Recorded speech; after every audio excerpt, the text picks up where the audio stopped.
Joseph, pareil, je suis très content qu'on te reçoive lundi matin. Je peux dire très rapidement comment ça s'est goupillé en fait. Il se trouve que dans le lointain village du Limousin où je demeure, ton film est passé, on m'a demandé de te présenter et du coup j'ai découvert ton travail. J'ai trouvé ça tellement intéressant que je me suis dit tiens, si on l'invitait chez lundi matin. Et là, tu viens de me faire un cadeau, enfin non, c'est pas un cadeau, tu viens de me prêter un livre. C'est un cadeau. C'est un cadeau, carrément. Bon, alors, tu viens de me faire un super cadeau qui m'a fait très plaisir. Et c'est un excellent départ pour cet entretien, parce que je viens juste de le regarder, de le feuilleter. Donc, c'est un livre d'un auteur qui s'appelle Haroun Farroki, qui est un cinéaste. Un cinéaste d'origine tchèque, c'est ça Non, d'origine turque. Turc, oui, c'est un nom turc, mais... Cinéaste allemand d'origine turque.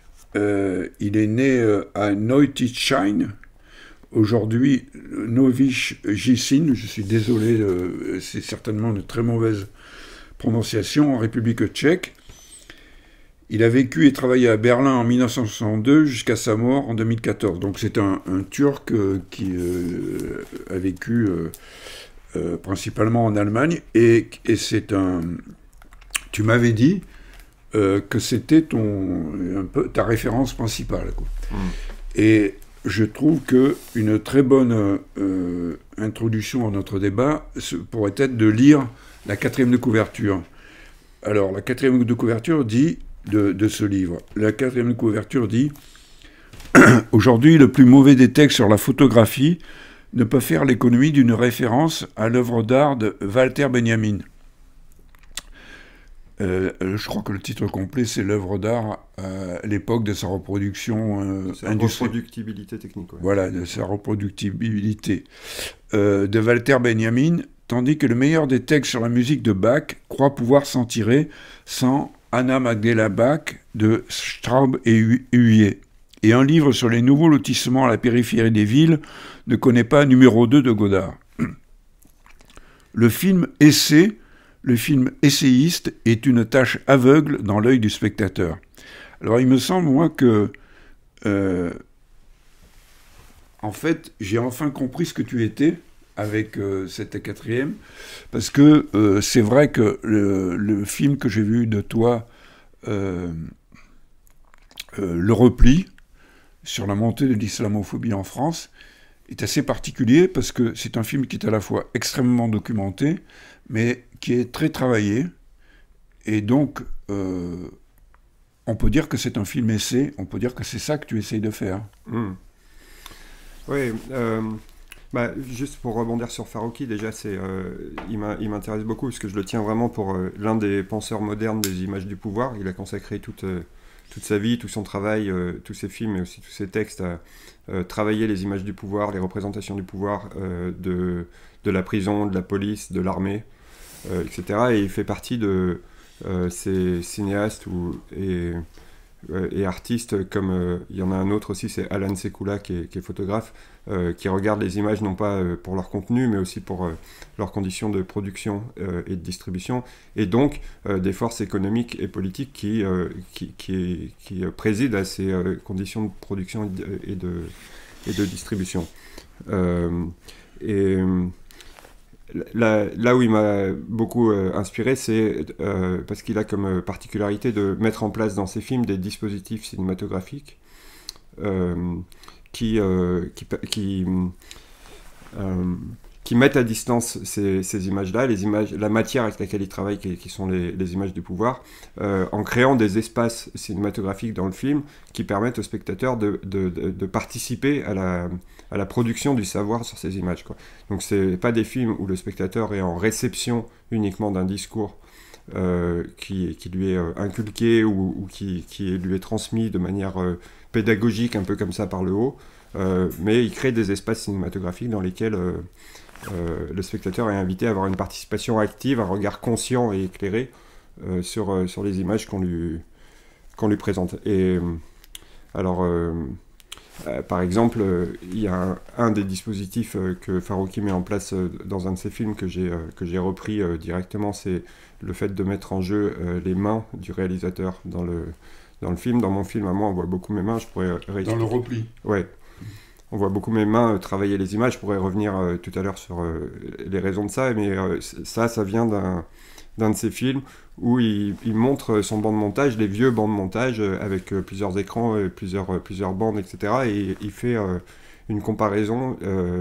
Il montre avec des arrêts sur image et des fois en mettant ses mains sur les écrans pour recadrer, isoler des détails, etc. Il montre des analogies entre des montages de films américains, de propagande militariste, notamment pendant la guerre du Vietnam, et les analogies qu'on peut en faire avec des films de propagande nazie, par exemple. Voilà. Et donc, si tu veux bien, on va peut-être faire les choses par ordre chronologique, parce que donc Le Repli, le film que j'ai vu, c'est un film sur la montée de l'islamophobie en France. On va en parler tout à l'heure, mais avant, tu avais fait un film sur les Femen. Dans les Femen, déjà, j'ai été frappé par une chose, c'est par la qualité du texte qui accompagne les images, c'est-à-dire la qualité littéraire. On sent que c'est un texte qui a été travaillé. Et dans ce texte, il y a une phrase qui m'a particulièrement frappé, c'est la phrase que les Femen remettaient en cause non seulement le statut, l'image de la femme, mais même l'image tout court. Et donc, est-ce que tu peux nous parler de ton film sur les Femen, et en particulier de cet aspect-là? Oui, ce qui est intéressant chez les Femen, c'est qu'elles sont entrées par effraction, si on peut dire, dans le champ de la représentation, en utilisant la nudité comme personne avant elles dans les images. Et le renversement qu'elles produisent, qu'on leur doit, c'est d'abord un renversement de l'image de la nudité féminine, qui n'est plus dans leurs images à elles, qui n'a plus vocation à produire de la séduction ou à être l'objet d'une retape publicitaire, mais comme de la manière dont elles le définissaient à l'époque, la nudité féminine, dans leurs images, doit être quelque chose qui fait peur, qui menace. Voilà. Et donc, par exemple, ça s'incarne par le fait d'avoir des postures toujours droites, la poitrine gonflée, les poings serrés, les bras droits en posture de combat, et jamais dans des positions lascives, de séduction, etc. Donc ça, c'est le renversement de l'image. Et avec des inscriptions sur le... Bien sûr, et avec des inscriptions sur le corps, quoi. Et c'est là peut-être qu'il y a une interprétation de courte vue de leurs actions dans le champ médiatique. C'est-à-dire qu'on n'y désignait que, en gros, des belles femmes qui utilisent leur nudité pour attirer les caméras, pour faire parler d'elles, etc. Et personne ne voyait ce qui était pourtant en plein milieu des images, à savoir les slogans qui étaient inscrits sur leur corps, et qui étaient le plus souvent des slogans très radicaux, quasiment anarchistes pour certains, etc. Donc ça, c'est un premier renversement qu'elles ont produit, qui est le renversement de l'image de la nudité féminine, où elles réinventent la question. Et le deuxième renversement qu'on leur doit, je trouve, c'est il se tient dans le dispositif cinématographique qui est celui de leurs actions. Leurs actions est un dispositif cinématographique, où il s'agit de venir dans cet appareil-là, donc dans cette nudité de combat, venir déranger quelque chose qui doit être dérangé et provoquer la violence de l'adversaire qu'elles ont pris pour cible, de sorte à faire apparaître la nature violente de cet adversaire. Et moi, j'ai été un vidéaste pendant 2 ans de ce mouvement-là, et je me suis... Donc je faisais les vidéos qui étaient ensuite les vidéos entre guillemets officielles du mouvement qui étaient diffusées sur leur site web, mais il y avait aussi toute une flopée de journalistes à chaque action qui était conviée. Et en fait, la différence entre mes vidéos à moi et celles des journalistes, elle était vraiment minime, dans le sens où ce qui apparaît, c'est que quel que soit l'endroit dont on filme, le point de vue qu'on adopte, le choix de focale ou le choix de montage, etc., on y verra toujours le même résultat, à savoir des femmes désarmées, parce que à moitié nus, en situation de vulnérabilité face à des hommes qui sont plus nombreux, habillés, armés et violents. Et ça, c'est quelque chose qui ne pouvait pas être détourné. En aucune manière. C'est-à-dire que même après un certain temps d'exposition médiatique où un certain nombre de gens commençaient à être au courant de leurs actions, etc., et des modalités de leurs actions, il y a des gens qui ont cru être plus intelligents qu'elles en voulant pour se défendre contre leurs attaques, et notamment le service de sécurité de la cathédrale de Notre-Dame, où là ça donne une séquence mémorable, parce que le service de sécurité de la cathédrale de Notre-Dame étant visé par une action des Femen, qui est une action en plus absolument pacifique, elles viennent sonner les cloches de Notre-Dame qui étaient exposées au rez-de-chaussée de la cathédrale, ont eu pour réflexe, ayant compris qu'elles recherchent à produire des images, ont eu pour réflexe d'éteindre la lumière, pour empêcher la captation des images. Simplement, comme il y a une nuée de journalistes qui sont là et de photographes, d'un coup, ils se mettent à crépiter les flashs des appareils photo, et ça tourne l'action dans un espèce de film expérimental qui est principalement noir, avec des flashs dans lesquels on voit les Femen en train d'être violentés par le service de sécurité. Et donc ça dramatise encore plus l'action, ça leur a complètement rendu service à l'image qu'elles recherchaient, en plus d'apparaître comme une forme d'aveu, parce que les Femen viennent là dénoncer l'obscurantisme de l'Église, et la réaction de l'Église, c'est de couper la lumière, littéralement. Oui, comme tu viens de dire, tu les as accompagnés pendant 2 ans. Et tu avais quel type de relation avec elles? Parce que par moment, il y a des échanges entre vous, où elles sont... Moi, il y en a une au moins, je crois, qui était un peu moqueuse ou critique par rapport à toi. Non, je me souviens plus du détail, mais vous aviez quel type de relation? Celle qui est moqueuse, c'était ma compagne pendant cette période. Ah, d'accord. Elle pouvait se le permettre. Ouais. Et moi, je trouvais ça... je trouvais que c'était une mise en abîme intéressante dans le film, qu'elle vienne... parce que moi, je prenais le rôle, en fait, du spectateur moyen aussi, en faisant ce film, et qu'elle vienne chatouiller les banalités que je pouvais dérouler sur leurs actions. C'était une façon de répondre aussi à l'opinion générale que le spectateur pourrait avoir sur leur mode d'action, quoi. Et tu as été aussi le témoin de leur révolution et du virage Caroline Forrest et Jihad Topless. Tu peux en dire 2 mots? Ouais, en fait, avant ça, le fait que le mode d'action ne pouvait pas être détourné, il y a eu plusieurs tentatives de ça. Donc j'ai évoqué celle de Notre-Dame, mais il y a eu aussi des tentatives de réappropriation, par exemple par des chaînes d'État russes qui ont payé des jeunes femmes en Russie pour faire des actions, des fausses actions de Femen en Russie pour les tourner en ridicule, etc. Mais ça ne marchait jamais, à aucun moment ça a été crédible, parce qu'il n'y avait pas cet élément central de leurs actions, qui est d'aller déranger quelque chose qui doit être dérangé. Et il y a eu aussi d'autres formes de détournement par la publicité, par l'art, où on a des photographes qui ont payé des mannequins en mode Femen pour essayer de les réinclure dans le circuit de la retape publicitaire, ce même circuit qu'elles venaient mettre en cause, dénoncer, etc. Mais à chaque fois, ça tournait un peu au grotesque, au ridicule. Et du coup, c'est ça que je trouve admirable dans leurs actions, qui sont des actions qui ne peuvent pas être détournées. Et finalement, la neutralisation du mouvement, elle advient par l'intérieur du mouvement lui-même, quoi. C'est-à-dire qu'il y a un moment où les fondatrices du mouvement sont plus ou moins mises de côté, sorties du mouvement. Elles se font un peu pirater leur mouvement par la cellule française, et sur lesquels il y avait en effet l'influence de Caroline Forrest, qui, de mon point de vue, cherchait un peu à neutraliser ce mouvement, tout en prétendant l'accompagner. Et d'ailleurs, la manière dont elle a réagi très vivement et de manière très critique à l'action de Notre-Dame, montre bien que, en fait, pour elle, c'était tolérable dans une certaine limite, tant que ça restait un espèce de féminisme pop qui faisait la couverture des Arocs, c'était ok, mais dès que la question devenait trop politique, il fallait pas que ça aille trop loin, et donc la neutralisation du mouvement s'est faite de l'intérieur en dépolitisant le choix des cibles.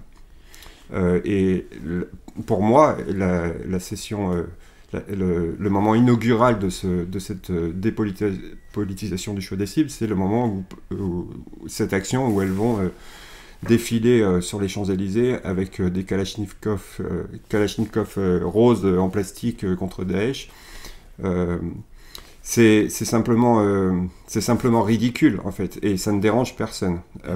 Et depuis, il n'y a eu que des actions de ce registre-là, c'est-à-dire qui sont finalement très encadrées, qui ne provoquent aucune réaction en face, et qui choisissent des thématiques qui sont absolument consensuelles, à l'inverse de tout ce qu'elles ont fait dans la période où je les ai filmées. Les actions consensuelles étant par exemple soutenir Jacqueline Sauvage, qui a été graciée par François Hollande pour avoir assassiné son mari après avoir été tabassé de nombreuses années, et c'est pas que je suis pas d'accord, le problème c'est qu'au contraire on est tous d'accord avec ça. Le fait d'aller faire une manifestation contre Polanski devant la Cinémathèque, ou même là cette année, elles étaient dans un cortège bien organisé pendant le défilé du 8 mars. Voilà, et donc c'est devenu ça en fait, c'est en ça que le mouvement a été neutralisé de l'intérieur en dépolitisant le choix des cibles. Je crois qu'elles étaient aussi au procès Pellico pendant un moment, là, enfin qu'elles se sont pointées là.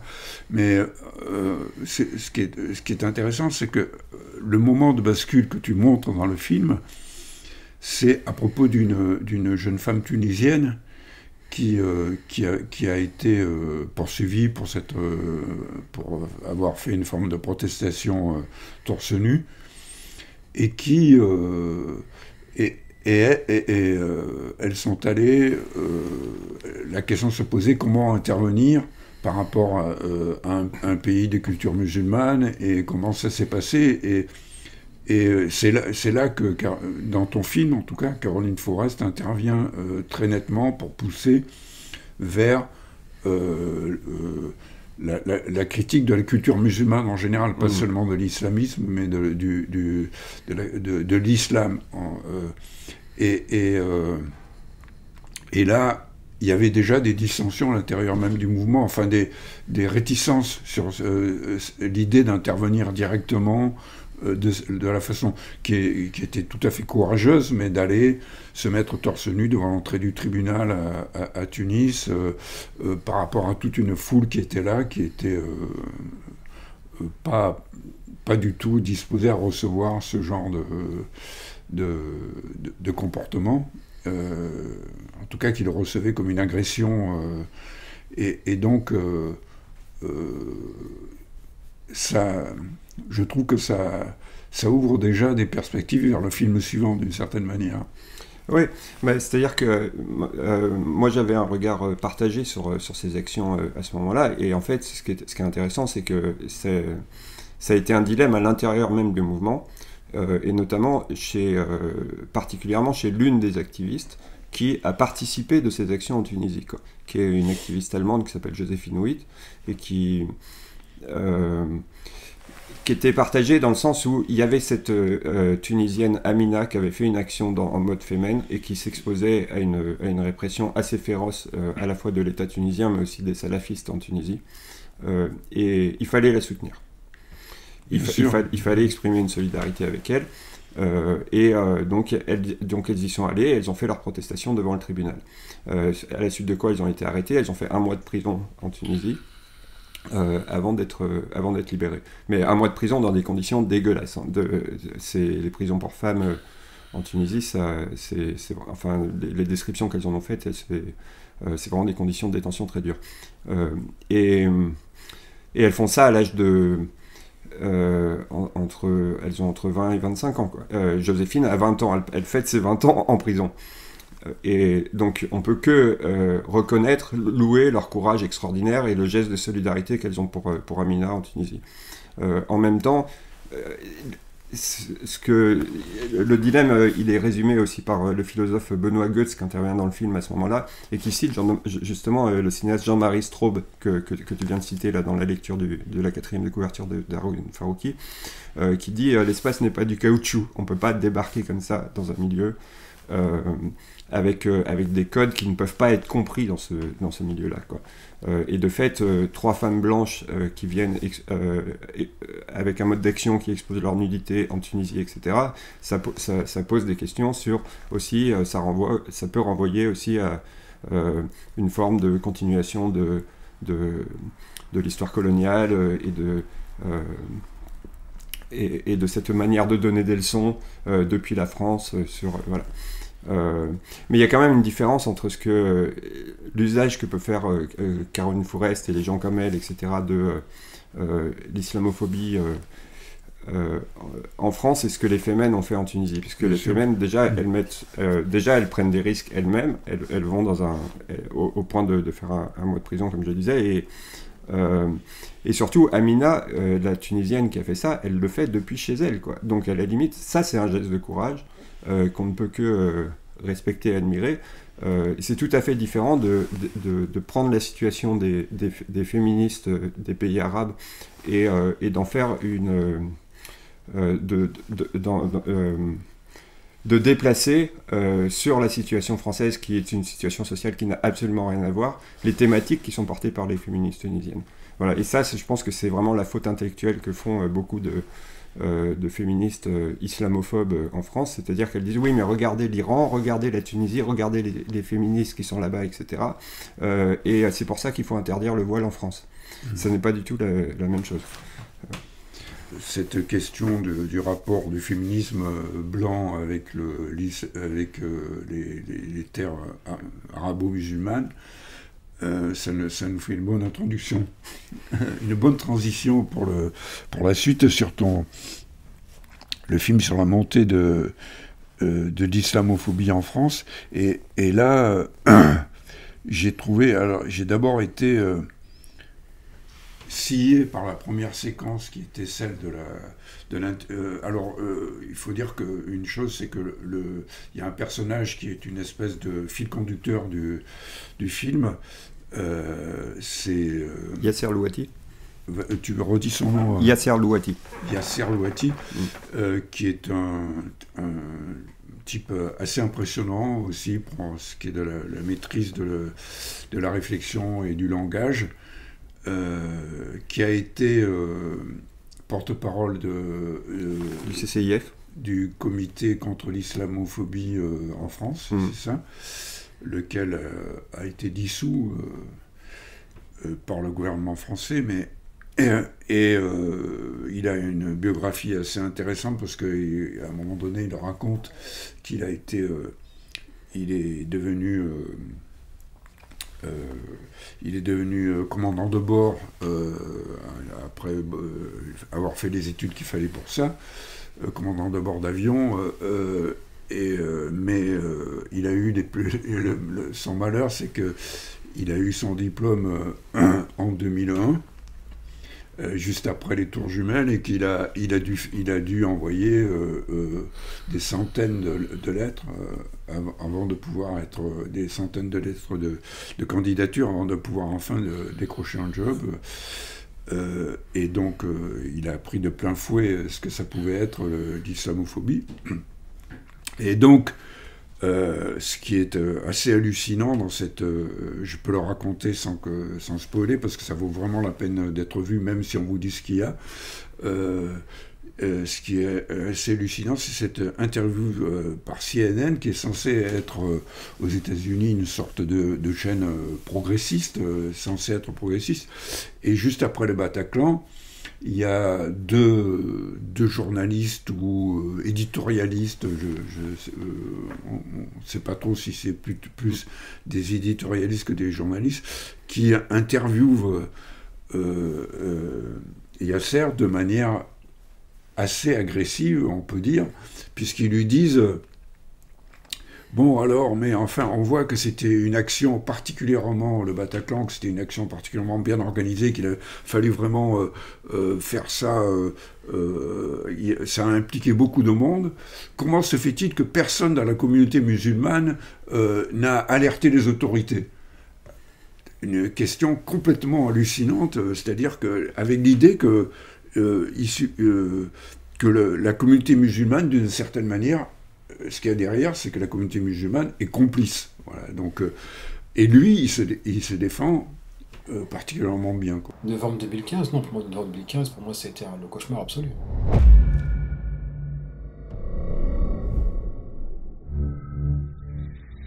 Ça a duré, je crois, un truc comme 3-4 mois. J'avais toujours une boule dans la poitrine, je me réveillais avec, je dormais avec.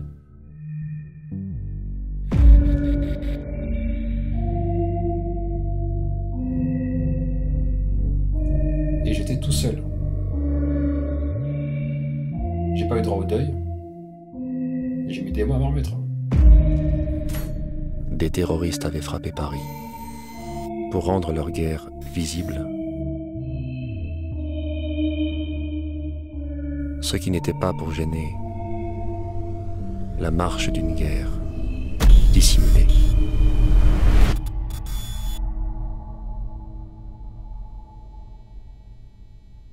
Yasser, thank you so much for joining us. What is the feeling right now in the Muslim community after these events of Friday evening? Ce qui saute aux yeux, c'est la tête que j'ai à ce moment-là. C'est en fait, je m'y habitue jamais. Look, right now the reaction just we are still knocked out as French people. We still don't know who these people were. We barely know what they wanted. En fait, me voir comme ça, en fait. But we are paying two prices. The price of being targeted by these terrorists and some of the right-wing columnists, like one of your guests just said, like, you know, we are being asked to choose our camp. Our camp is a French one. Make no mistake about it.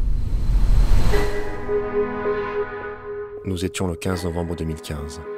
La chaîne américaine CNN avait installé un duplex sur la place de la République. Et je me souviens encore d'être surpris de parler face à une caméra derrière laquelle il n'y avait personne, en fait.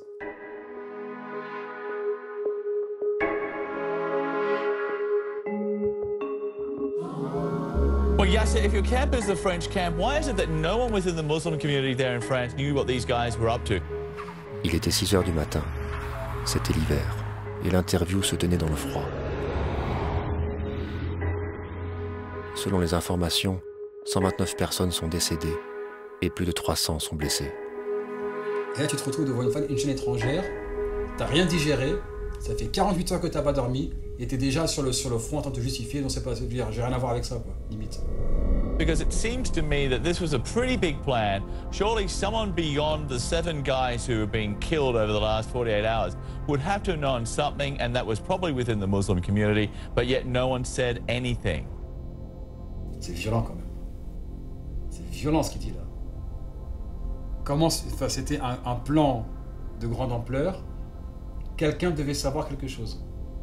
Et moi, je représentais ce quelqu'un qui devait savoir quelque chose et qui ne l'a pas dit en fait. No, sir. No. They were not from our ranks. If they were trained abroad. And what these terrorists are blaming our country for is for its failed foreign policy. So we cannot accept the idea that these people are from us. They are not. They are just the byproduct of our societies, exporting their wars abroad and expecting no repercussion back home. But Yasser, let's talk about the bigger issue, the fact that France does have a large number of Muslims that have gone over to join ISIS and be part of their ranks. Elle persiste. Hein. Why is that? Au même moment et les semaines suivantes, des perquisitions étaient menées dans toute la France. L'état d'urgence déclaré la veille par le président de la République était déjà pleinement à l'œuvre. J'ai également convoqué le Conseil des ministres. Il va se tenir dans quelques minutes. 2 décisions seront prises. L'état d'urgence sera décrété, ce qui veut dire que certains lieux seront fermés, la circulation pourra être interdite. Mais des véritables effets de cette loi d'exception, on n'aura vu que peu d'images. Sinon 10 jours plus tard, celle de la perquisition d'un restaurant, certes présentée comme abusive, mais occultant les centaines d'autres.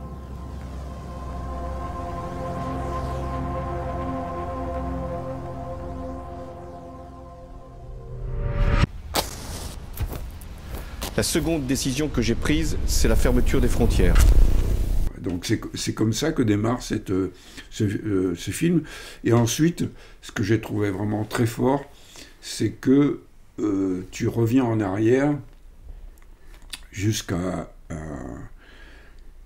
1983, le tournant de la rigueur en France, où il y a eu, quand il y a eu une grève chez Talbot, avec c'était une grève des ouvriers des OS. Il se trouve que ces OS, comme par un hasard curieux de l'histoire, c'était très majoritairement des Maghrébins musulmans. Et qui avaient en face d'eux d'autres ouvriers qui étaient des ouvriers professionnels qui, eux, étaient la plupart syndiqués dans le syndicat Maison. Eux, ils étaient à la CGT. Et les ouvriers en question étaient dans le syndicat Maison. Le gouvernement français, à ce moment-là, a dit « c'est un coup des islamistes », en gros. Et on voit des images d'une très grande violence, d'affrontements racistes, enfin d'agressions racistes de la part des syndiqués maison. Donc je trouve que comme point de départ, c'était vraiment important de partir de là, quoi. Oui, en fait, d'un point de vue déjà purement cinématographique, pour faire la transition entre Les Femen et le film Le Repli sur l'islamophobie, c'est dans Les Femen, j'accompagne des activistes qui mettent à nu la violence des pouvoirs par leurs propres images. Et ensuite, dans Le Repli, je me confronte à la violence du pouvoir par ses propres images à lui. Et ce film, je l'ai commencé, je dois dire avant toute chose, en partant d'une position de grande naïveté sur toutes les questions qu'il aborde. Ce qui m'a fait réagir, c'est les attentats terroristes eux-mêmes d'abord, et puis la réponse gouvernementale qui a été apportée à ces attentats, et notamment, bien sûr, l'état d'urgence, mais aussi le discours de déchéance des nationalités. Qui, on s'en souvient, commence par une introduction de François Hollande disant que la France a été attaquée parce que c'est le pays des droits de l'homme, puis met en avant le projet de déchéance des nationalités au mépris de l'article 1 de la Déclaration des droits de l'homme, l'égalité entre les citoyens. De mon objection au repli.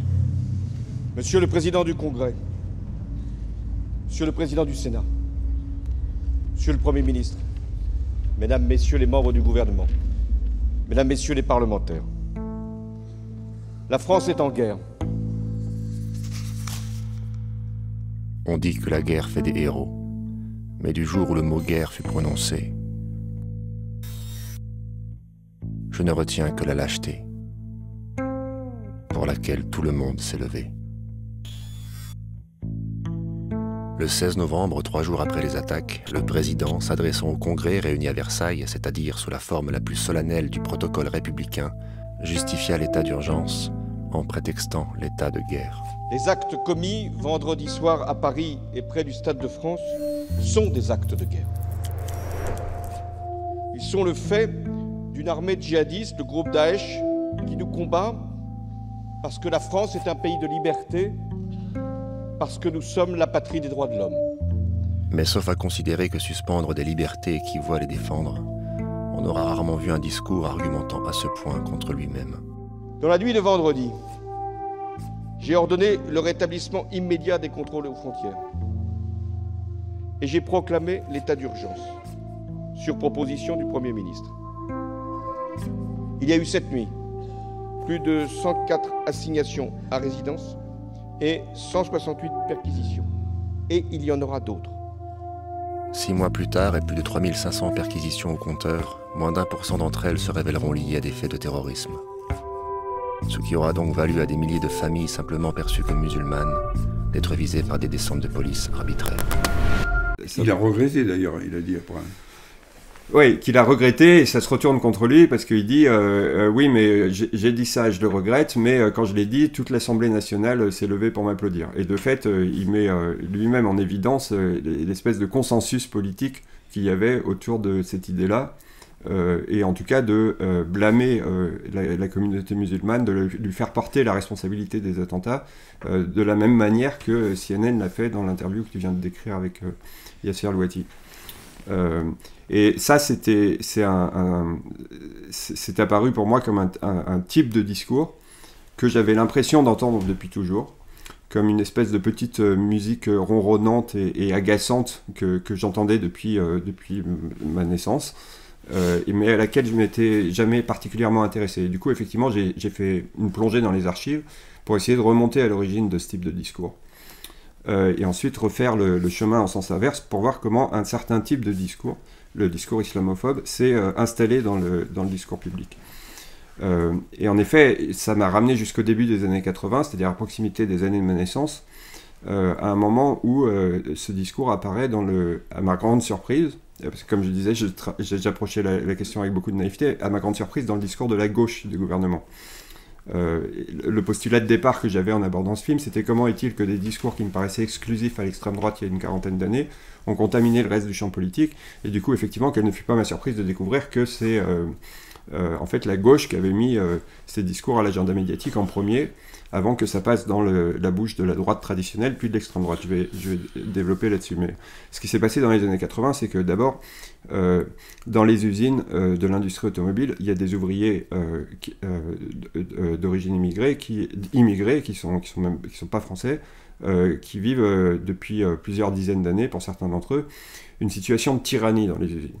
On est allé les chercher parfois de force dans leur pays, pour les emmener en France, où ils sont parqués dans des logements de piètre qualité, à proximité des usines, en banlieue lointaine, coupés de tout lien social, loin des transports, etc., où leur seule vie, c'est le logement, l'usine, et puis de nouveau le logement. Quand ils arrivent dans l'usine, on les force à adhérer au syndicat patronal, qui s'appelle la CSL, et qui est un syndicat qui a été fondé par d'anciens de la droite collaborationniste et des nostalgiques de l'Algérie française, et qui fait régner un climat de terreur dans les usines.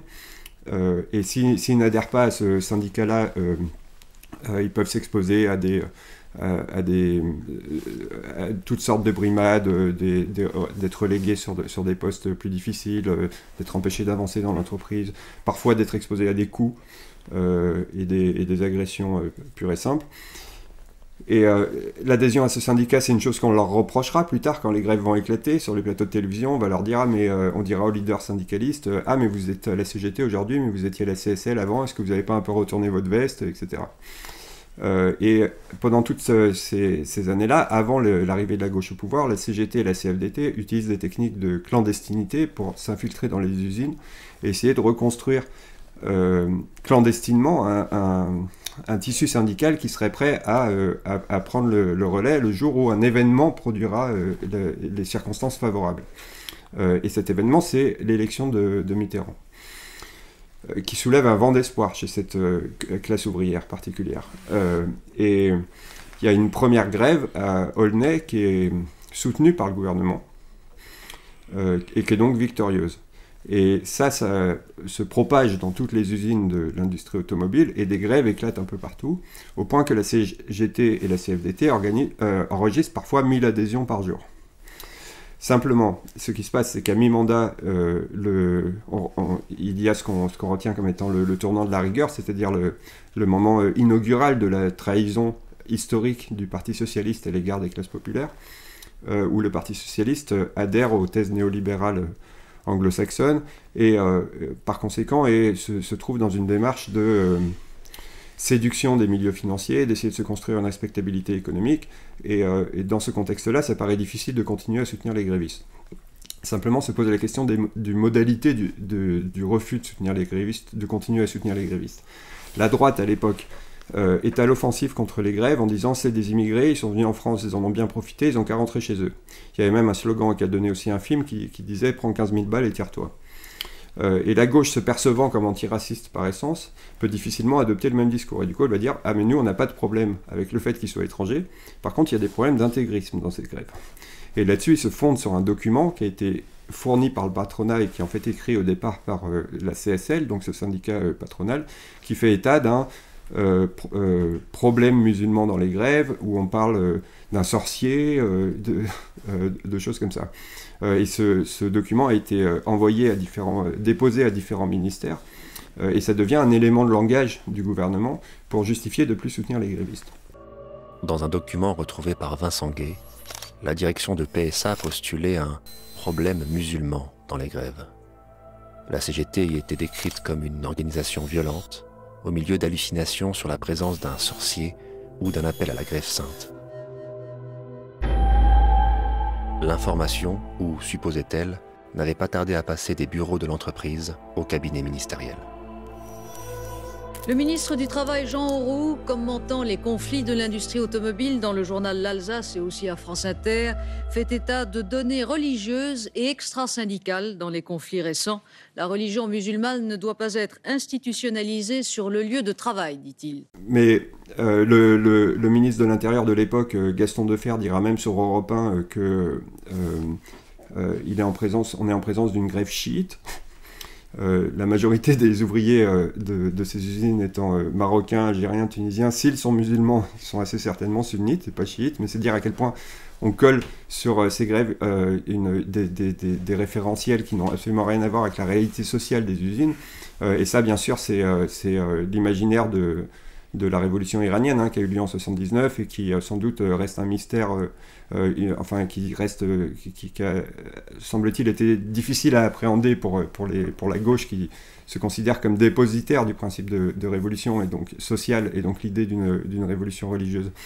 Il reste compliqué, et du coup dès qu'il y a une situation sociale qui ne correspond pas au cadre qu'elle voudrait qu'il soit, elle va dire elle va reprendre cet imaginaire là en disant c'est une grève chiite, quelle qu'est l'idée de la révolution iranienne là-dessus. Ça se traduit aussi dans des reportages de télévision où on traite les leaders grévistes d'ayatollah, ce genre de choses. Mais les blessés sont blessés par quoi? Eh bien par jet de pierre ou de boulon venant de la part de la CGT. La CGT est une organisation actuellement de style terroriste.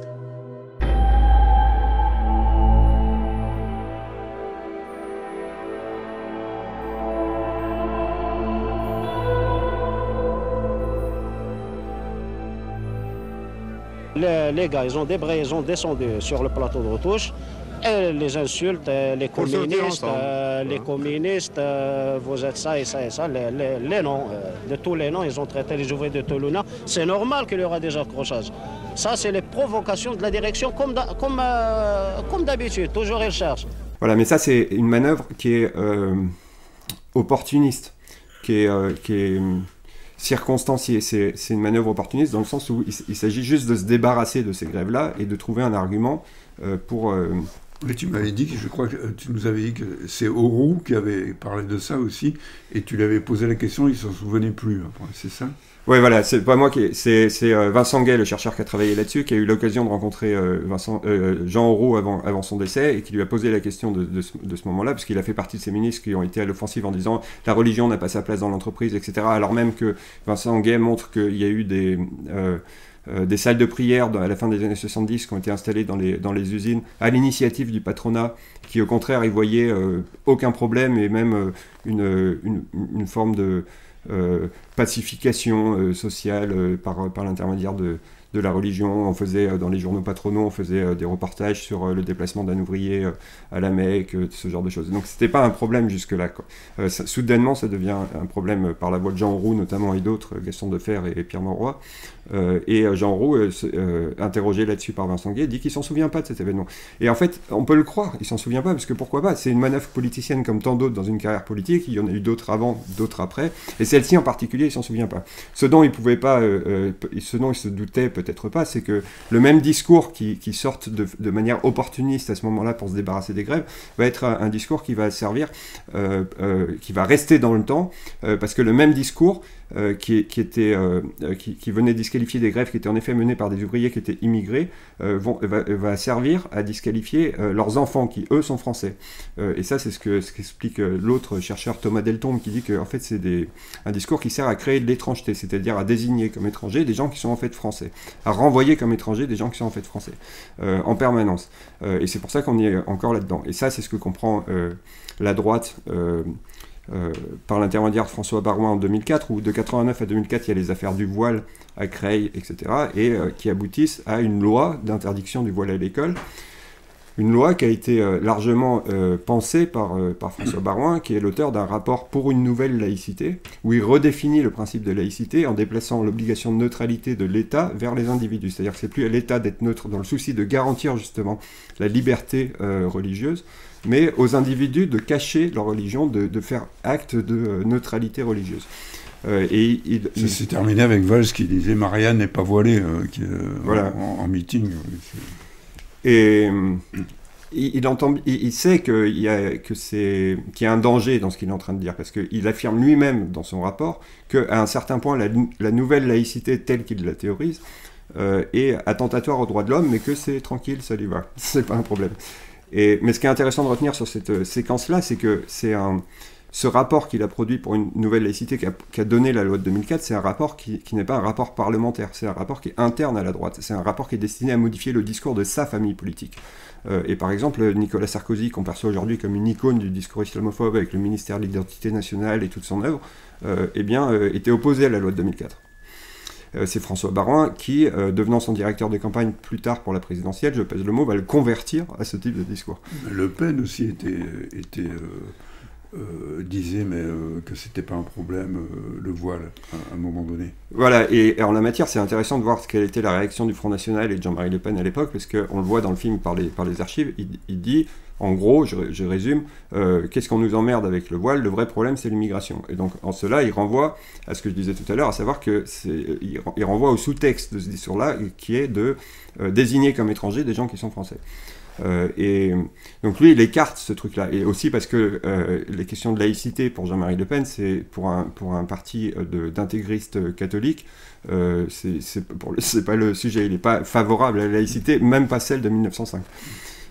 Et c'est Marine Le Pen, et ça c'est mon interprétation, mais qui comprend qu'en prenant les rênes du parti en 2010, que peut-être la dernière marche de l'entreprise de dédiabolisation du Front National qu'elle a adoptée en prenant les rênes du parti, va être d'adopter les éléments de langage de ce racisme moucheté, masqué, maquillé, respectable, venu de la gauche et puis de la droite traditionnelle, avant de rentrer dans la bouche de l'extrême droite. Avec le succès qu'on lui connaît, voilà, le film qui est terminé en 2022 se termine sur 89 députés à l'extrême droite, il y en a 125 aujourd'hui. Oui, puis on va pas raconter tout le film, mais ce qui est intéressant aussi, c'est que tu montres comment, en fait,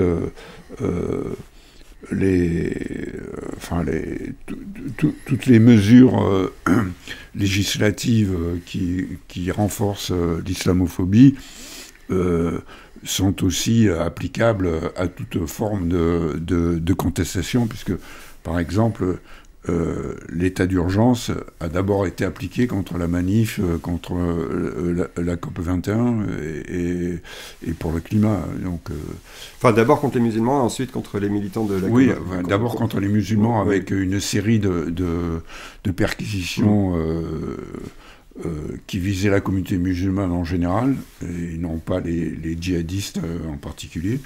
Et ensuite, la COP21, enfin, en tout cas, ça n'a pas tardé, disons. Ça n'a pas été les premiers, mais ça n'a pas tardé que ça retombe aussi sur le... Mais c'est le principe qu'on connaît à chaque fois qu'il y a des mesures liberticides, elles prétendent viser un fléau en particulier, puis ensuite elles s'appliquent à toute la société. Voilà. Après... ce qui m'a frappé aussi dans ce film, donc c'est cette forme de film essai, comme dont tu te revendiques, de film essayiste, parce que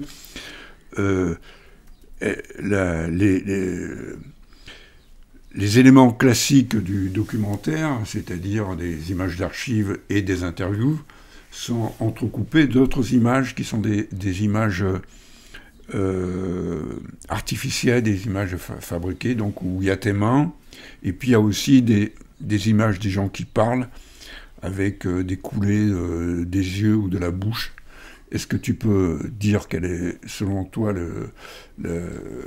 l'utilité de ces interventions graphiques, d'une certaine manière? Ouais.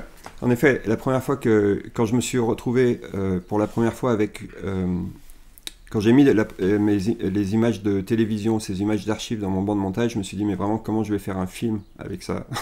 Et a fortiori, quand je vais faire un film de cinéma avec ces images-là. Parce que tout est antagoniste au cinéma dans le montage de la télévision. Je ne vais pas redécrire d'autres cinéastes en ont largement parlé, quoi, mais les choix de montage, d'éclairage, etc. font qu'il y a quelque chose qui est totalement étranger, antagoniste à toute sensibilité, aussi à toute pensée critique.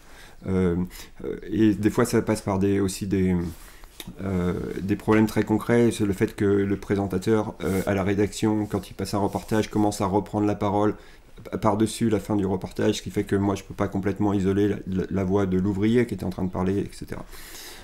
Mais surtout, je me suis retrouvé, en travaillant avec ces images-là, je me suis trouvé face à deux questions de l'ordre de l'éthique documentaire qui sont totalement antagonistes l'une avec l'autre. La première, elle est commune à tous les cinéastes qui travaillent avec des archives en tout cas dans une volonté pédagogique, de transmission, de perspective historique, de raconter quelque chose. Et la deuxième est plus spécifique à mon film. La première, c'est qu'on ne peut pas faire n'importe quoi avec l'archive. Il faut respecter l'archive, sans quoi le spectateur peut se sentir légitimement manipulé, quoi.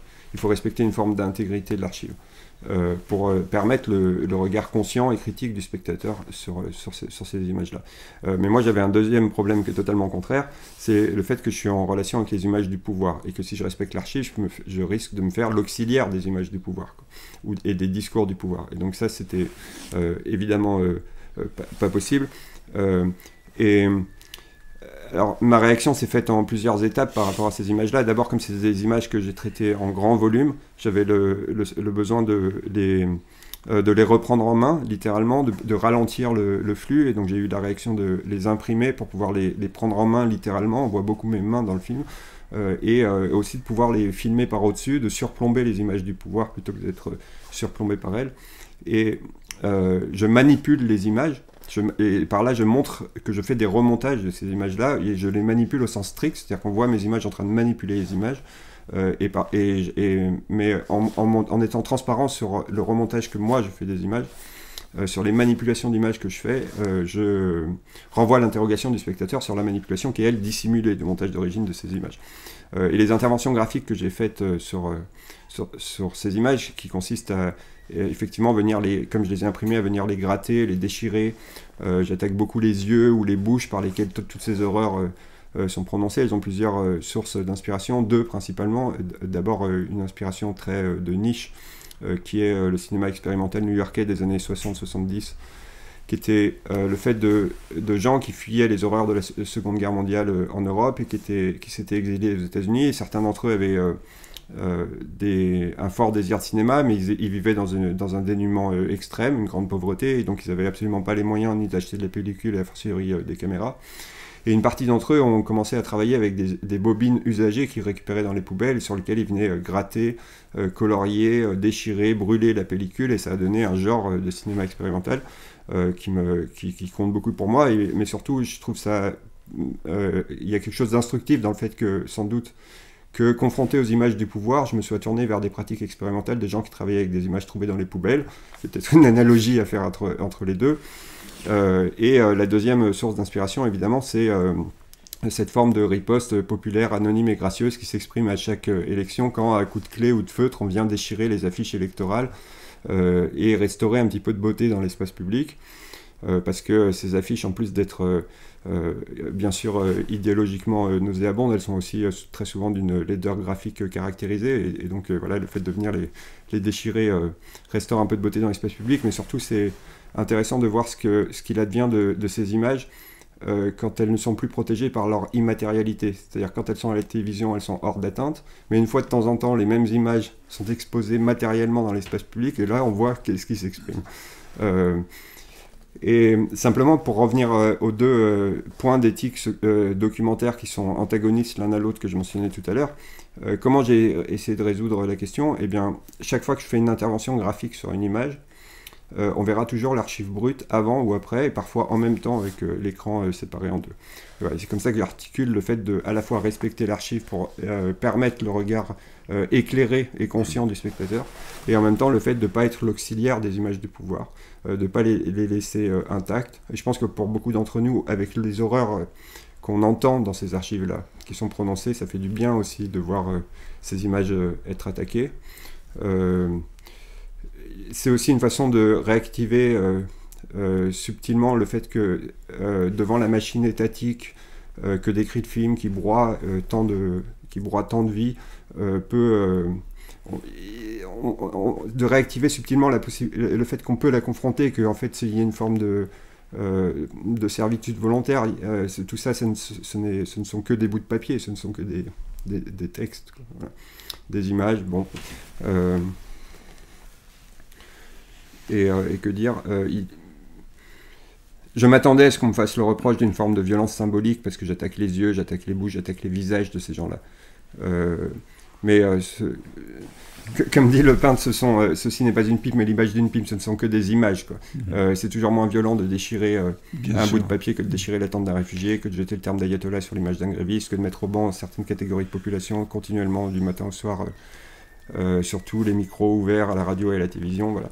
Et que si les gens qui sont visés par mes déchirements d'images font l'expérience, ne serait-ce qu'une minute d'un petit peu de la violence symbolique que tous les jours ils déversent sur certaines catégories de population, bah, quelque part on aura progressé. D'ailleurs, quand je suis en train de...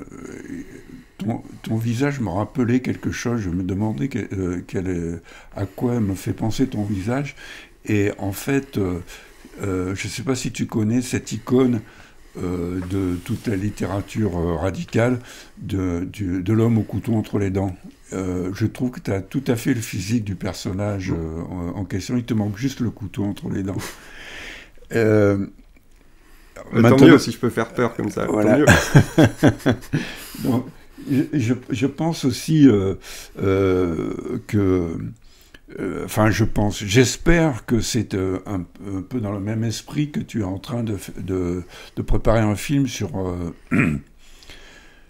l'Ukraine. Est-ce que tu peux nous en dire un mot, alors, maintenant ? Ouais, alors c'est ce que je peux en dire, ça sera peut-être moins articulé que ce que j'ai à dire sur le repli, parce que je suis encore en travail. Cours. Oui, c'est une recherche en cours. Ouais. Mais il y a une forme d'extension de la réflexion que j'ai pu avoir sur les images policières dans le repli, que j'étends aussi aux images militaires en ce moment. Et en fait, quand la guerre a commencé en Ukraine, je me suis rendu malade d'avoir consommé, je me suis intoxiqué avec la consommation des images de guerre que j'ai consommées en grande quantité, mais littéralement intoxiqué, c'est-à-dire que j'en suis sorti avec un mal de ventre terrible qu'il a fallu calmer à la morphine, etc. Mais en fait, je ne pense pas que les amitiés que j'ai en Ukraine ou la forme d'affection que je peux avoir pour ce pays-là suffisent à expliquer que ces images me soient à ce point passées sur le corps. Je pense que l'intoxication dont je me suis rendu victime à haute dose, on se l'injecte quotidiennement, toutes et tous, à petite dose d'images virales, que ce soit des images militaires ou pas, quoi. Mais ce qui est peut-être particulier aux images militaires, c'est que par leur capacité à nous sidérer, il était évident qu'elles allaient se tailler une place de choix dans la grande distribution mondiale d'images qui préside à nos manières de voir et de penser aujourd'hui. C'est quelque chose qui est pas nouveau, parce que la spectacularisation des images de guerre a indéniablement commencé avec la guerre en Irak, et notamment la mémorable désinformation à laquelle ces images furent employées. Mais j'ai l'impression qu'on change de dimension aujourd'hui, c'est au point que le fait par exemple, de distinguer le vrai du faux, comme c'était l'enjeu sur la guerre en Irak, passe pour un problème secondaire aujourd'hui, tant ces images ne se traitent pas en unité, mais en volume. Et ça renvoie au travail de Farocki, par exemple, dont on parlait tout à l'heure. C'est-à-dire que Farocki, il a fait un gros travail sur les images militaires, qui décrivait comme des images qui sont le produit d'une vision sans regard, qui sont des images qui ne sont pas faites pour être véritablement regardées, quoi. C'est-à-dire que ce sont des images purement opérationnelles sur lesquelles on ne voit que ce que l'on cherche. Il donne plusieurs exemples de ça. D'abord opérationnel parce que, par exemple, les premières caméras embarquées sur des appareils, les premières caméras appareillées, elles ont été sur des bombardiers américains pour vérifier que les pilotes lâchaient les bombes bien sur les lignes ennemies, parce que le commandement avait constaté que beaucoup de pilotes n'allaient pas jusqu'aux lignes ennemies parce qu'ils avaient peur de se faire abattre par la défense aérienne. Du coup, lâchaient les bombes quelques kilomètres avant et puis revenaient en disant que leur mission était accomplie, ce qui était totalement inefficace, mais ils craignaient pour leur vie, on peut le comprendre. Et du coup, les pilotes américains ont été les premiers à se voir infliger la présence d'une caméra sur leur lieu de travail. C'était une caméra de surveillance, oui. Ouais, pour en surveiller l'exécution, quoi. Voilà. Donc ça, c'est ce que décrit Farooqui. Il donne un autre exemple qui est très éloquent, c'est que, toujours dans le registre de l'aviation, avec un bombardier américain qui a survolé le camp d'Auschwitz, parce qu'il cherchait à prendre des photos des usines allemandes dans la région.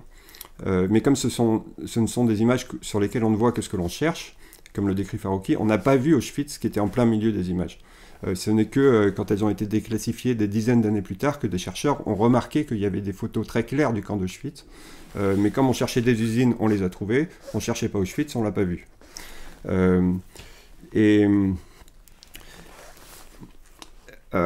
Du coup, comme je me suis exposé en très grand volume à ces images, je me suis dit, il y a peut-être une forme de contradiction par rapport à la description que faisait Farooqui de ces images. Et je venais de sortir de la post-production du repli, où Farooqui avait beaucoup irrigué mes réflexions sur le film.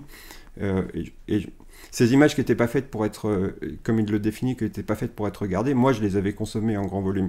Et donc, est-ce qu'il y a un changement de nature dans ces images-là ou pas ? En réalité, elles sont peut-être toujours pas faites pour être regardées, mais elles sont désormais largement employées à être montrées. Mais en un sens, elles ont toujours une fonction opérationnelle, simplement à double détente aujourd'hui. Il s'agit plus simplement de vérifier que la cible a été atteinte, mais aussi d'avoir un impact par l'image, quoi. Je pense qu'il faudrait réfléchir à faire quelque chose à prolonger la réflexion de Farooqui sur les images de guerre aujourd'hui et le rôle qu'elles tiennent, et aussi sur ce que le nouveau régime de l'image fait à la guerre. Donc d'abord, ma réaction, ça a été j'ai programmé un petit script, un algorithme qui se chargeait d'aller télécharger, et qui continue de le faire, d'aller télécharger quotidiennement ces images sur Internet, qui les classe pour en constituer une archive pour un travail critique que j'aurai à faire plus tard sur ces images-là. Et donc j'en stocke des centaines d'heures de ces images, mais je les renvoie au statut d'image qui n'était pas faite pour être regardée avec cet algorithme. Au sens où moi, j'ai plus besoin de les voir, j'ai plus besoin de me rendre malade avec elles. J'ai un programme informatique qui travaille là-dessus. Et du coup, libéré de cette charge-là, je me suis rendu en Ukraine pour voir quelle autre image pouvait exister en temps de guerre. Et tes contacts par les Femen t'ont servi pas ça, vraiment. Non, parce que dans les 10 ans qu'on suivi mon film sur les Femen, j'ai continué à fréquenter la diaspora ukrainienne et puis de l'opposition russe domiciliée en France. Et voilà, donc j'avais aussi d'autres contacts. Enfin, d'une manière élargie, ton servi d'une manière élargie, quoi. En fait, oui. C'est le fait tu avais abordé l'Ukraine à travers les Femen et après tu étais en contact avec l'Ukraine en général, quoi. Oui, voilà. Et donc, tu es allé en quête de nouvelles images, d'images qui ne seraient pas des images militaires. Oui, alors simplement ce qui m'est arrivé à ce moment-là est assez intéressant, parce que lors de mon premier voyage à Kiev en juillet 22, j'ai été brièvement arrêté par la police et qui a supprimé une partie considérable des images qui étaient enregistrées sur mon appareil photo. Et du coup, le paradigme militaire que j'avais réussi à mettre à distance avec mon algorithme informatique venait me rattraper par une atteinte directe à mes propres images, et faisant basculer ma réflexion d'une réflexion sur l'image en temps de guerre à de l'image de guerre à l'image en temps de guerre, plutôt, voilà. Et quelles sont les conditions de possibilité des images dans ce contexte-là. Et ça renvoie d'ailleurs très fortement à une photo d'un photographe qui s'appelle Eric Baudelaire, qu'il avait fait en 2006, je crois, qui s'appelle The Dreadful Details, les détails affreux, où on voit, elle est très connue cette photographie, on voit dans un décor du Moyen-Orient, avec dans une maison, l'extérieur d'une maison semi en ruine, une équipe de l'armée américaine qui encercle une équipe de journalistes pour contrôler l'exercice de leurs images. Et la photographie dénonce un peu l'aporie de la volonté militaire de contrôle des images, parce que les militaires s'en prennent à cette équipe de journalistes parce qu'ils ont une caméra professionnelle, ils sont visibles avec leur dispositif audiovisuel, mais dans un détail affreux du coin de l'image, il y a quelqu'un qui filme la scène avec son téléphone portable, quoi. Voilà, et donc c'est un peu ce qui m'est arrivé, quoi. Moi j'ai été... je veux pas en faire scandale parce que bon, je comprends en même temps, quelque part ils sont en pleine parano sur les espions et les repérages même avec des images dans les villes servent à géolocaliser des frappes qui viennent ensuite faire des morts chez les civils, etc. Donc je veux pas faire scandale de cette scène-là, mais c'était juste intéressant dans la trajectoire dans laquelle j'étais que ça m'arrive. Et je pense qu'en effet, ils se sont adressés à moi parce que j'avais une caméra, un appareil photo professionnel, mais qu'en fait, il y a une forme d'aporie là-dedans, parce que si j'avais été un espion, j'aurais pas fait des photographies avec cet appareil-là. Voilà. Et donc, tu me disais que... parce que moi moi qui suis pour le droit des peuples à disposer d'eux-mêmes, je ne suis pas du tout dans une vision campiste de la guerre en Ukraine. Disons les choses, je dis les choses avec mes gros sabots politiques. Il y a quand même quelque chose qui vient troubler mon discours, c'est la question des déserteurs, par exemple.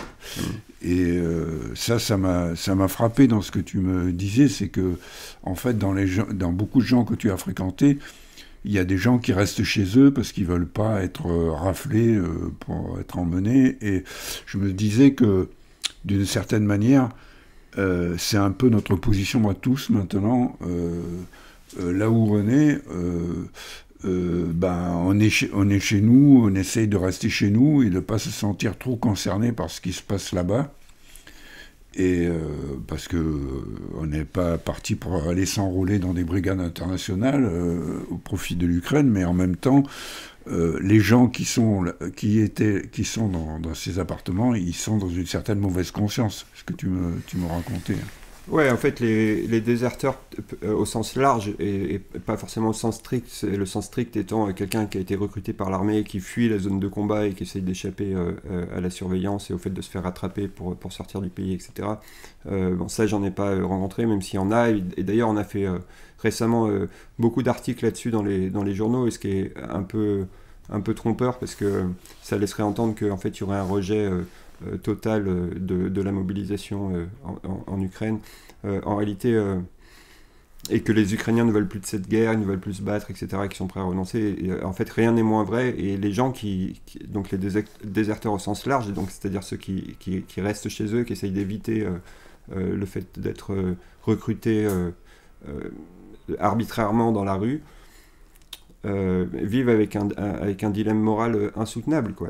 Non seulement ils vivent sous les bombardements comme tous les autres civils, mais en plus, et je comprends qu'ils restent chez eux parce qu'ils vivent la crainte d'être envoyés sur le front, ce qui doit être encore bien plus terrible, parce que pour avoir un peu vécu les bombardements à l'arrière dans les villes, c'est déjà un stress considérable, mais alors je ne peux pas imaginer ce que ça doit être sur le front. Et ces gens-là, ils sont... C'est un dilemme moral insoutenable pour eux, parce qu'en effet, ils n'ont pas envie d'être envoyés sur le front, ils n'ont pas envie de mourir là-bas.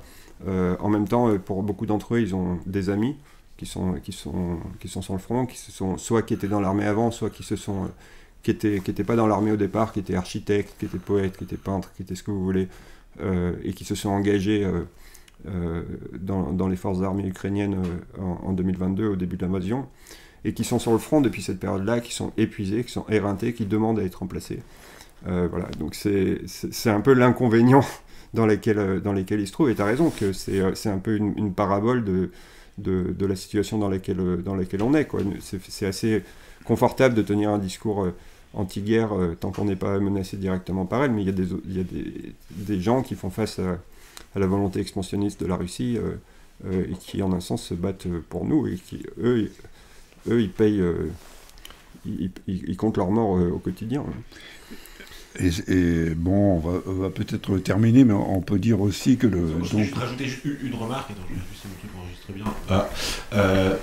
Oui, c'est que, enfin, en plus, il y a, enfin, je dis ça parce que nous, il y a plusieurs personnes de lundi matin qui sont allées en Ukraine, et nous sommes vers le début, enfin, et après, mais notamment au début de l'invasion et de la résistance. Et il y avait aussi des gens qui se battaient sur le front, qui le faisaient par volontarisme, notamment plein de Biélorusses. Enfin, nous, on a publié plusieurs interviews avec littéralement des camarades anarchisants biélorusses, et qui, eux, voyaient dans la possibilité de défaire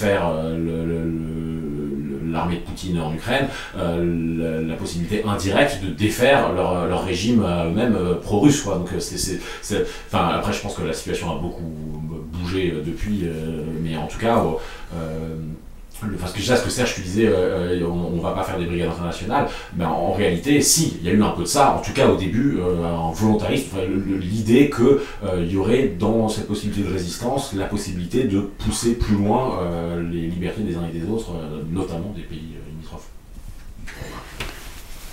Oui, mais ça c'est resté un phénomène marginal. Et de toute façon, là, je dis on va pas faire une brigade internationale, je parle pour moi. Je me sens pas en capacité physique de faire une chose pareille, et puis je pense que je suis vraiment pas le seul, et que on est dans cette position paradoxale où on n'aimerait pas du tout que Poutine gagne la guerre, pour finir, qu'il la gagne vraiment, et que on n'aimerait pas parce que pour nous directement ça aurait des implications assez catastrophiques, dans le sens d'encouragement des régimes autoritaires, entre mille autres conséquences négatives, et que donc on est content qu'ils se battent là-bas, mais qu'on n'y va pas, voilà. Et donc c'est en ça que je dis qu'on est dans une position paradoxale, et que il faudrait peut-être réfléchir aux analogies faciles avec et avec les mots d'ordre du type l'ennemi principal est dans notre pays, comme l'avait lancé Karl Liebknecht, je crois, le camarade de Rosa Luxembourg, et comme et puis l'idée de transformation de la guerre impérialiste en guerre civile, comme l'a réussi Lénine. C'est un schéma qui a peut-être fonctionné en 1914, mais déjà en 1939-1945, quand c'était les nazis qui attaquaient, c'était déjà autre chose. C'est pas parler simplement de guerre impérialiste, il y a quelque chose déjà de faible. Et aujourd'hui, on n'est ni en 14 ni en 39-45, et penser la spécificité des affrontements armés aujourd'hui est une tâche indispensable que nous ne mènerons pas maintenant. Mais il me semble, je pense que ton film pourrait contribuer à ce genre le film que tu es en train de faire pourrait contribuer à ce genre de réflexion. Et bon, on est impatient de le voir. Et puis c'est pas facile à faire, parce que non seulement en raison des contraintes que j'ai exposées sur ce qui s'exerce sur les images et sur la possibilité d'être libre de filmer, mais aussi parce qu'il y a Moi, ça m'interroge quand même sur la place du documentaire dans le contexte de la guerre, quoi, et notamment du documentaire de guerre. Et en fait, il faut, comme disait un poète palestinien, il faut résister à la métrique militaire, quoi. Et simplement, c'est pas aussi simplement en le décrétant qu'on s'émancipe du paradigme militaire qui domine les images en temps de guerre. Et un exemple de ça, c'est que en la matière, je me satisfais assez difficilement de résoudre la question par la distinction entre conserver et détruire, telle que par exemple l'a formulé Chris Marker quand il dit que la photo c'est l'instinct de chasse sans l'envie de tuer, on traque, on vise et claque, au lieu de faire un mort, on fait un immortel. En réalité, l'analogie entre image documentaire et image militaire me paraît beaucoup trop prononcée pour être ignorée. Les armées photographient toujours ce qu'elles s'apprêtent à détruire, et dans le champ documentaire, la volonté de conserver quelque chose contient souvent l'acceptation pessimiste de sa disparition, quoi. Un autre exemple, le premier photographe japonais a photographié le dernier samouraï, quoi. Et si moi, pour rien au monde, je voudrais participer de cette entreprise de conservation par mon cinéma documentaire. Et du coup, voilà, je cherche mes images. Non seulement je cherche mes images en temps de guerre, non seulement en raison de la contrainte qui s'exerce sur elles, qui est quand même bien moindre en Ukraine que si j'essayais de filmer du côté russe, parce que je suis quand même libre de faire un film du côté ukrainien, mais aussi je cherche comment échapper, comme disait ce poète, à la métrique militaire.